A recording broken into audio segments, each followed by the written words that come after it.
Good afternoon, everyone, and thanks for being here.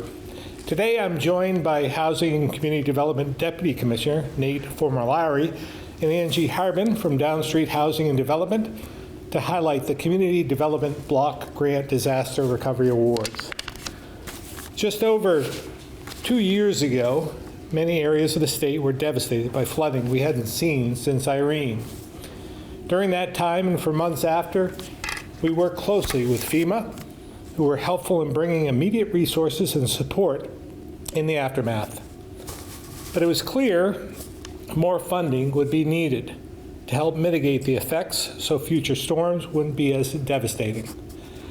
As a small state, we have limited resources, which is why the CDBG funding is so important. Today, we're announcing over $49 million in grants, which will fund 25 projects in flood-impacted communities across the state. This money will be used to help restore and build nearly 200 homes, make infrastructure improvements and mitigation investments, and a small amount of money for planning, so we can determine where to build in the future, which Nate will talk about more in a moment. And while this funding is helpful in addressing some of the immediate challenges, we also need to focus on why we haven't kept up with our housing needs over the last few decades. In the last 5 years, we've used almost $500 million in state and federal funds for housing, but that's not anywhere near enough to fill the need. Historically, the private sector has built the vast majority of homes in Vermont and across the country, which is why I recently issued a housing executive order. The order focused on streamlining the appeals process and addressing other requirements that have led to increased construction costs, which only make our demographic and affordability crisis worse. We'll continue to work with the legislature on housing this session, so funding, like the CDBG disaster recovery grants, can go even further to build the housing units we desperately need. So with that, I'll turn it over to Deputy Commissioner Formulary. Thank you, Governor, and good afternoon. I'm Nate Formulary, the Deputy Commissioner of the Department of Housing and Community Development. Each year, our department administers the Community Development Block Grant Program, which is funding provided to us by the Department of Housing and Urban Development, or HUD, as they're known. When the state receives this additional disaster recovery funding, those funds flow through our department as well. We are going to provide you a handout on specific project awards and funding amounts, but I wanted to highlight that HUD is fairly prescriptive in how we can use the $67 million we received. Following the federal disaster declaration in 2023, HUD identified Washington and Lamoille County as the most impacted and distressed areas of the state and required that 80% of the funds be allocated to those counties. The remaining 20% is decided by the state but must be approved by HUD. We had identified and got approved Caledonia, Orleans, Rutland, Windham, and Windsor counties for that 20% of the funds. These funds were appropriated by Congress in late 2024, and with the uncertainty coming out of Washington in the first quarter of 2025, we moved very quickly to get our plan together for the funds, get it submitted, and try to get it approved quickly, which did happen in late July of this year. As the governor mentioned, the majority of these funds are focused on housing projects that will create new units, which are out of harm's way for future storms, and help replace units we've lost in recent years due to the severe weather events we've faced. In total, we're announcing almost $50 million in grant awards today across 4 program areas. $27.5 million for housing projects that will fund new construction, rehabilitation, and preservation of close to 200 units of housing in impacted communities.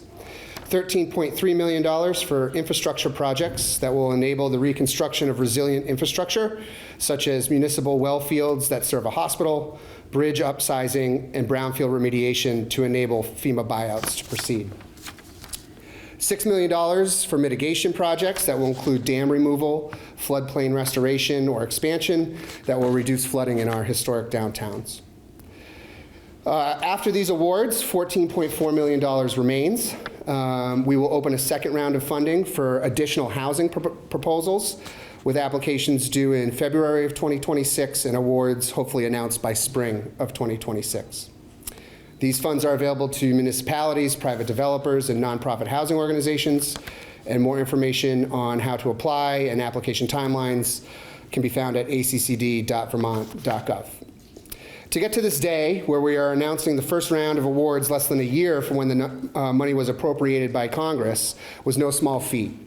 We moved very quickly, and I want to thank the DHCD team, many of who are here today, who worked diligently to stay on timeline, in an uncertain environment, maintained very strong connections with HUD to get answers to our questions quickly, and provided critical technical assistance to a lot of the folks you see in the room today, to ensure that strong applications were submitted and in line with HUD regulations.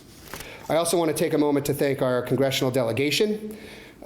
They reacted when we called on them for more federal recovery support, and they fought really hard over many, many months to make sure Vermont wasn't left behind when this round of federal disaster funding came through. And finally, it's a snowy day, and all these folks have showed up, and I think that shows the excitement around these awards. So I want to thank our communities and the community members and organizations who applied for these funds. It's a lot of work to apply for federal funding and abide by all the strings that come with it. And frankly, your work is just beginning. You now have 6 years to get this all done. So we wish you well in that, and we'll stand by you as you try to work through these projects. So thank you for your commitment and dedication for building a more resilient future for our state. And I'm going to turn it over to Angie Harbin with Down Street Housing to talk a little bit more about some of the housing projects that are being funded. Thanks so much, Nate.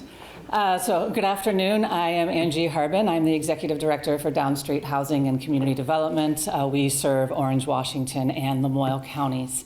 On behalf of Down Street, I want to express our sincere appreciation for this investment to the governor, to a congressional delegation, to the folks at DHCD, everyone who helped get us to this place, who made this moment possible, where we are investing nearly $14.5 million dedicated to creating 81 new permanently affordable homes. This is a super exciting moment for us. Down Street is pleased to be advancing a regional approach with these dollars. We are funding projects this funding is allowing us to create projects in Montpelier, in Barre, and Johnson. These are three of the communities that were hit the hardest and suffered the most profound housing loss during the July 2023 floods. In partnership with Evernorth and the City of Barre, we are developing flood-resilient rental housing in Barre's downtown core, strengthening the heart of the city and creating 31 new homes where people want and need to live. In Johnson, we are also partnering with Evernorth on the adaptive reuse of a vacant Vermont State University campus building that will be complemented with thoughtfully designed new construction to create 25 new rental homes out of the flood zone. In Montpelier, Down Street will transform an underutilized office building into 21 new multifamily rental homes and will create 4 permanently affordable homeownership opportunities. These efforts represent recovery and stability. They contribute to stronger, safer, and more equitable neighborhoods. They preserve historic buildings, they deliver downtown infill development, they increase climate resilience, and they meet urgent affordable housing needs in communities that were deeply impacted by disaster. And then obviously, of course, none of this happens without partnership from our state and federal leaders and funders to local municipalities, the nonprofit and financial partners, the people who advocate tirelessly for their communities. We are honored to be doing this work together, and we are deeply grateful for both the trust and the investment that are making it possible. So thank you again for recognizing that permanently affordable housing is foundational to recovery, and we are excited to get to work. Governor? Thank you very much, and we'll now open it up to questions. On topic first. Governor, Congress is struggling to pass appropriations bills. Are we concerned, or are there any concerns about next year's funding for this program? I believe some of it's locked in at this point, but yes, we're always concerned about what Congress is going to do or not do. So we'll be monitoring the situation, and hopefully we'll have good results, but you never know. It's flood related. but in Barry, I think your administration had a plan to redevelop the downtown. I don't know, do these apartments like fit in with that plan? And where do we stand with like the Barry redevelopment plan? Yeah, so Stevens Branch Apartments is right off of the main street in Barry. It is in a flood zone. However, we're building to modern flood standards. We have done this in a couple of other buildings that very successfully weathered the 2023 flooding. So this will be 31 new homes in kind of downtown infill. So yes, it is definitely part of Barry's plan to redevelop the downtown. I believe the town of Plainfield applied for this money, but from what I've been seeing out there, they've been asked to go to the next round. I was just wondering if there might be some sort of confirmation on their status and what their plans might be. Yes, they did come in for this round of funding. We are hopeful that they will come back to us with a revised plan. And I don't necessarily want to comment on what that is or what that looks like until we don't know what the application will look like. But we're in constant contact with Plainfield. They know where our department and staff stand, and we're ready to help them get through the second round with a good application.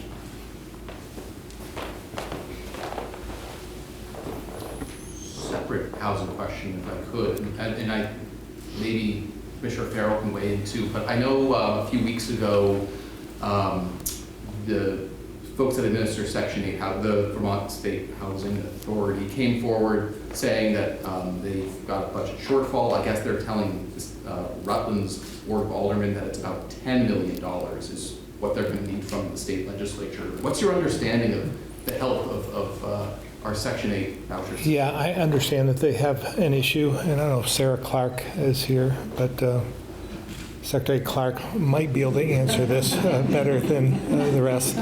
But our understanding is it is an immediate need in this year, calendar year, so that it can wait until we have discussions with the legislature. But it's going to be a very tight budget year. There is no extra money, and the news we received in terms of education funding and so forth is going to have an impact on our entire budget. So we're going to do the best we can with what we have without raising taxes. Secretary Clark? Yeah, thank you, Governor. I don't have much to add to that, only as the Governor indicated, they did receive, I think late on Friday, an announcement of some additional funds to provide some support through the more immediate term, and that we will continue to be in communication with them and other housing organizations to understand the real need for Vermont. There's already a backlog of, just in Rutland, I think there was over 240 people just in Rutland that are waiting for vouchers, let alone more populated or other populated centers of the state. You know, in terms of this program being like a critical tool to keep a roof over people's heads and an anti-poverty, anti-homelessness tool, I mean, you talked about the priorities, Governor. Where does this, I know you can't talk about your budget proposal, but like where does this fall in sort of the level of need, in your opinion? Well, again, we understand the level of need, particularly in this area and with housing in particular. We've been trying to focus on this since I came into office and have made some incremental gains. But this is a safety net for those who desperately need it. So we'll put it in the mix because there are a lot of impending need throughout the state. So it'll be a priority, just like every other issue is a priority for us. Regarding the projects that were mentioned, are there estimated finishing dates for those projects as to when they could come online and available for folks to apply for? And some need to be started first. Do you want to speak to yours and I can? I'm happy to do that, yes. So that is a great question, and as the Governor mentioned, some need to be started. I think all of ours need to be started. They're in various phases of pre-development. So we are intended to break ground on Stevens Branch Apartments, that's the site in Barry, probably late June of this year. And then for the sites, the multifamily sites in Montpelier and Johnson, breaking ground late fall for those, and imagine at least a 1-year construction period for those projects. And then the 4 single-family homes should be completed and ready for sale in the fall of 2026. And then I would just add that as a part of the program, projects have 6 years to complete. If it's a housing project, that means it's built and occupied. So it's a 6-year runway for the rest of these projects to get finished up or started. Governor, just switching gears to education, where are you in Pro Tem and the Speaker? I know a few weeks ago you had alluded to maybe replacing members of the redistricting task force and having them go at it again. What's the update? Still to be determined. Again, we can't make any moves at this point until we have some district maps. So it's important that we do that. We follow through with the law. Act 73 was clear on that. So speaking with leadership in the House and the Senate, I think we're moving forward along those lines, but we haven't decided what the mechanism is going to be. But I believe that they have the same interests that we do, that we need the maps as soon as possible. As you know, the consolidation, school closures, sort of that track of Act 73 is pretty controversial. But it seems like there's a little bit more agreement on like the foundation formula, like you and I were just talking about. Why not just move forward with other pieces of reform, like the foundation formula, and wait to see and just wait to see or gather more data on the consolidation and the regovernance? Yeah, I feel strongly that we need to do this together, because if we do it just with the foundation formula, we have the opportunity or the risk of hurting kids, because there are going to be some communities, it's going to be the haves and the have-nots, and there are going to be some communities that are going to be able to move forward and others that can't, and I'll have to just continue to cut programs that kids need.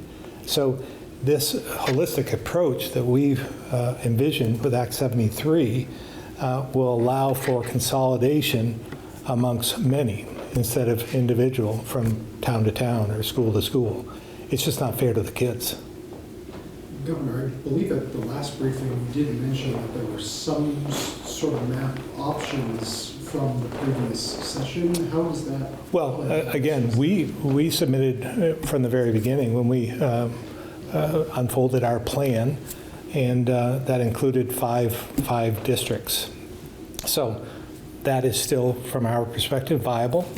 But there are many other approaches that people have been talking about, legislators have been talking about, and so we look forward to addressing those. And I'm confident we can come to agreement on one of those plans. All right, we'll move over to the phones. Ed Barber, Newport Daily Express. Good afternoon, Governor. I just want to step back into the housing project subject. It was mentioned that Orleans County is going to get part of that 20% share. Can anybody there share what projects are being contemplated in Orleans County? Anybody from Orleans, or is that Nate? Is that something I handle? Yeah. Okay. Okay, hold on, Ed. Yeah. We can follow up with you, Ed, and get that full list to you so you can dig through and look at all the summaries of everything. Okay, thank you. That's all I have. Thank you, Ed. Sean BT Digger. Thanks, Amanda. I was wondering, Governor, if there's any more information you could share about the report in 7 days yesterday about the Air National Guard being mobilized, just like any detail you could share about that. There isn't much I can share because I don't know a lot about any of the mission. This is going to fall under Title 10. It does not need the authorization of the governor. It's going to be under federal control. So everything, from my understanding, is coming out of either the National Guard or the Pentagon at this point. Okay, thanks. And then I just have one other question on a different topic. Governor, you probably saw the story in Digger this week that detailed a number of ethics complaints against the Addison County State's Attorney, Vivekos. The head of the VDP also has since called on the state's attorney there to resign. I'm just wondering if you would also call for the state's attorney's resignation given the substance of those complaints. Yeah, well, again, I compliment the Democratic Party for moving forward. I've had to make some decisions similar to that over the last couple of months.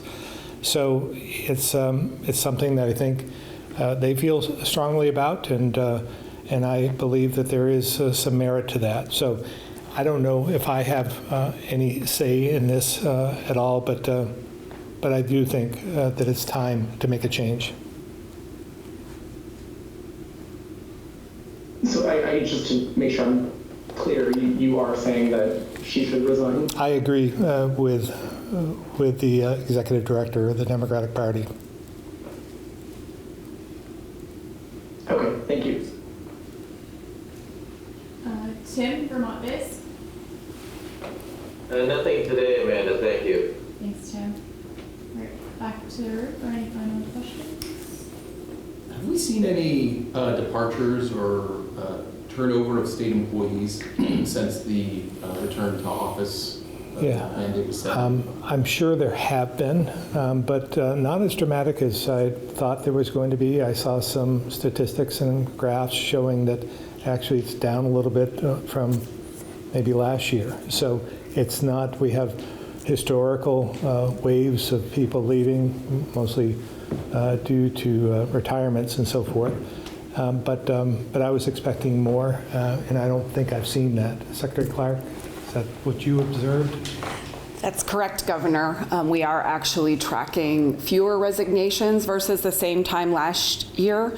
It is something that we track on a biweekly basis, like we do many data points, so we will continue to do that going forward.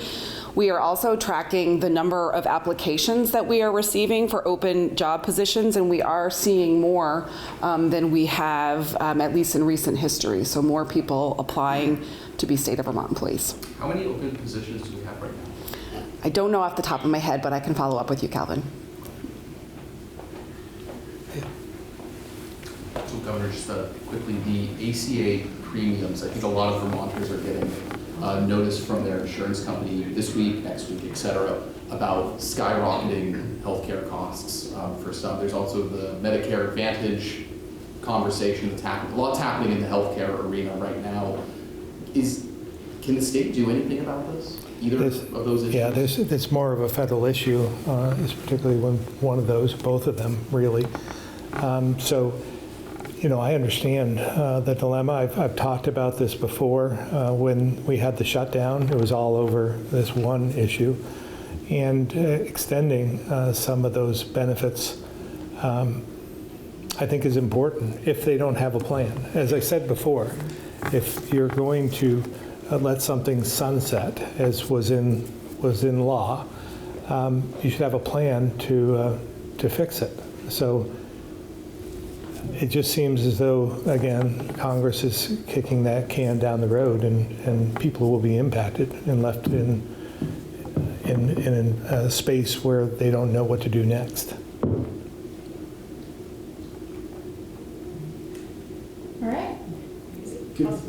I just have one question, Governor.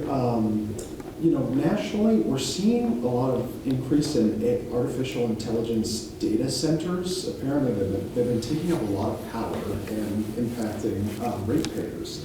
In Vermont, I believe UVM has one, but if there's any, there's not much in Vermont.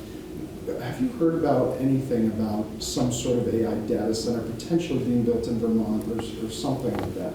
I have not heard of any being built in Vermont, but even if it's built in the region, we share a lot of power amongst those of us in New England, and certainly we get a lot of power from Canada.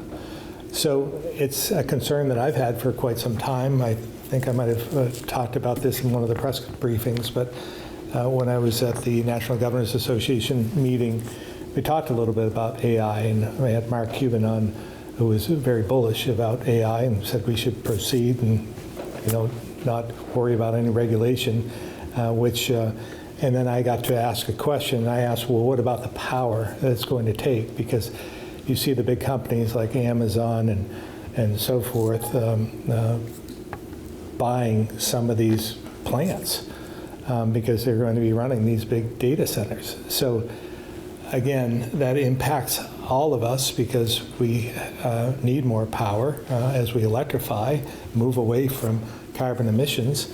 And so it's something that we have to be wary of and make sure our grid is upgraded and that we're providing power at a cost people can afford. So based on the way that Vermont receives its power, is there any impact that you're seeing in terms of? I haven't seen any immediate, but the cost of electricity has increased. So it's a concern. And even the state economists last week seemed a little bullish on AI as well. What do you make of that? Well, it's an exciting time, but it's also a time that I think we should take a step back and make sure we're doing this right. And when I hear the federal government saying, we're going to take over this operation, that may be okay, but there's got to be regulation that is associated with that. If they're not going to allow the states to do it, then they need to do it right. You think we're in a bubble, an AI bubble? Vermont? Or just the world, humanity, Oh, economy? in a bubble. Well, I do worry again about AI, and it just regurgitates information, and pretty soon it becomes fact. So I worry about that a lot, but at the same time, it's an exciting time because it does some pretty amazing things and it gives us information almost instantaneously. So that's, again, if used properly, I think it will be part of this new industrial, like we have the Industrial Revolution, we're going to have the AI revolution, I think, but we have to do this right. All right, thank you all very much, and thank you all very much for coming today, braving the weather. Thanks.